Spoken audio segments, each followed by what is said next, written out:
नवंबर की अगर हम बात करें तो उसी में इन्वेस्टर्स को 13 लाख करोड़ रुपए का नुकसान हो चुका है। इन सारी चीज़ों की वजह से कहीं न कहीं इकोनॉमी स्लो डाउन हो गई है। आप वन गो में सारा पैसा इन्वेस्ट ना करें, आप थोड़ा-थोड़ा पैसा करके इन्वेस्ट करें। आप पेनी स्टॉक से इस टाइम पे तो ख़ास तौर पे दूर रहें, क्योंकि जब मोमेंट डाउनफॉल की तरफ आपको इंडिकेट है, अगर मार्केट डाउन जा रही है और आपकी प्रेडिक्शन ठीक होती है तो इस केस में आप पैसा बना सकते हैं।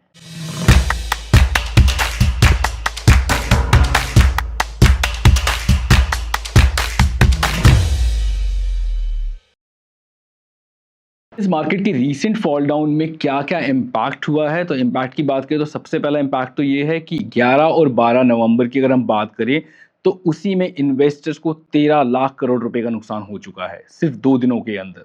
सेकंड इम्पैक्ट ये है कि इस टाइम पे बहुत सारी जो इन्वेस्टमेंट एक्टिविटीज़ हैं, या फिर आप कह सकते हो कि इन्वेस्टर्स पैनिक सिचुएशन में हैं, जिसकी वजह से इन्वेस्टमेंट एक्टिविटीज़ बहुत कम हो रही हैं। थर्ड इम्पैक्ट ये है कि कंज्यूमर स्पेंडिंग बहुत कम हो गई है, क्योंकि लोग अपने पास पैसा बचा के रखना चाहते हैं। And the fourth one, by default इन सारी चीज़ों की वजह से कहीं न कहीं इकोनॉमी स्लो डाउन हो गई है। एक और इम्पैक्ट ये भी है कि सेक्टोरल डिक्लाइन की बात करें तो उसमें भी काफ़ी सिग्निफिकेंट डिक्लाइन है, अगर आप मिड कैप और या स्मॉल कैप की तरफ देखते हैं तो। इस समय इन्वेस्टर्स का सबसे बड़ा क्वेश्चन ये है कि इस टाइम पे मार्केट में किस तरीके से इन्वेस्ट किया जाए ताकि वो अपना प्रॉफिट सेव कर सकें या प्रॉफिट बना सकें। मल्टीपल एक्सपर्ट्स ने मल्टीपल सजेशन दिए हैं, और पहला सजेशन जो वो दे रहे हैं वो उस टाइम पे ये है कि अगर आपको मार्केट फॉल डाउन सिचुएशन में किस तरीके से ट्रेड करना चाहिए उसके बारे में अगर अंडरस्टैंडिंग कम है या एडिक्वेट नॉलेज नहीं है, तो आप किसी फाइनेंशियल एडवाइजर से कॉन्टैक्ट कर सकते हैं और उनसे सपोर्ट ले सकते हैं। सेकेंड, अगर आप चाहें तो इस टाइम पे इन्वेस्ट करना आप बिल्कुल कर सकते हैं, लेकिन आप वन गो में सारा पैसा इन्वेस्ट ना करें, आप थोड़ा-थोड़ा पैसा करके इन्वेस्ट करें, ताकि अगर मार्केट फॉल डाउन भी करता है तो आपके पास नेक्स्ट डे इन्वेस्ट करने के लिए कुछ पैसा हो। थर्ड, कोशिश करिए कि आप लार्ज कैप में इन्वेस्ट करें, क्योंकि लार्ज कैप अगर आपको कुछ टाइम के लिए फॉल डाउन शो करता भी है, तब भी लार्ज कैप के अंदर ये कैपेसिटी होती है कि वो आपको कुछ टाइम के बाद रिटर्न्स अच्छे प्रोवाइड कर सकता है।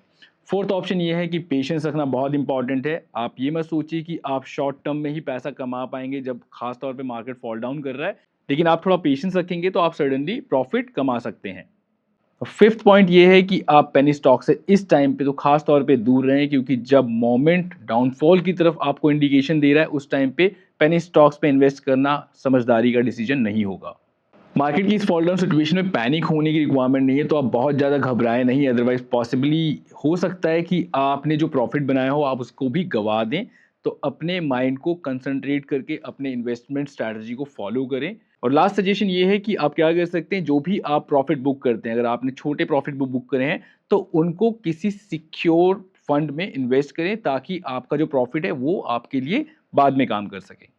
और अगर आप ट्रेडिंग करते हैं तो ट्रेडिंग के लिए नॉर्मली इस टाइम पे जो सारे ट्रेडर्स फॉलो करते हैं स्ट्रैटेजीज, खासतौर पे जब मार्केट डाउन हो रहा होता है, वो करते हैं शॉर्ट सेलिंग को चूज। इस केस में होता है क्या है, अगर मार्केट डाउन जा रही है और आपकी प्रेडिक्शन ठीक होती है तो इस केस में आप पैसा बना सकते हैं। तो दीज आर दी अप्रोचेस जो कि आप फॉलो कर सकते हैं, ये स्ट्रैटेजीज हैं। लेकिन नटशेल में कहानी सिर्फ इतनी है, अपनी रिसर्च आप जरूर करें, और एक बार प्रीवियस जब मार्केट फॉल डाउन हुई थी उन हिस्ट्रीज को देखें कि किस किस तरीके से मार्केट ने मूव किया था, क्योंकि फाइनली हर चीज़ इसी चीज़ पे डिपेंड करती है कि आपकी खुद की स्ट्रैटेजी क्या है। तो मैं आशा और उम्मीद करता हूं कि जो भी आपकी इन्वेस्टमेंट की जर्नी है वो आपको ज़्यादा से ज़्यादा प्रॉफिट दे। और साथ ही साथ मैं आपको सजेस्ट करूंगा कि अगर आप म्यूचुअल फंड में इन्वेस्ट करते हैं या उसमें इंटरेस्ट रखते हैं तो हमारे चैनल पे ऑलरेडी वो वीडियो बना हुआ है, आप उसको जाके देख सकते हैं। और अगर आपको ये वीडियो पसंद आया तो कमेंट करके ज़रूर बताएं, और अगर आप स्टॉक मार्केट से रिलेटेड किसी टॉपिक पे वीडियो चाहते हैं तो वो भी आप हमें सजेस्ट कर सकते हैं। मिलते हैं आपसे फिर एक नए वीडियो में। Till then take care, bye.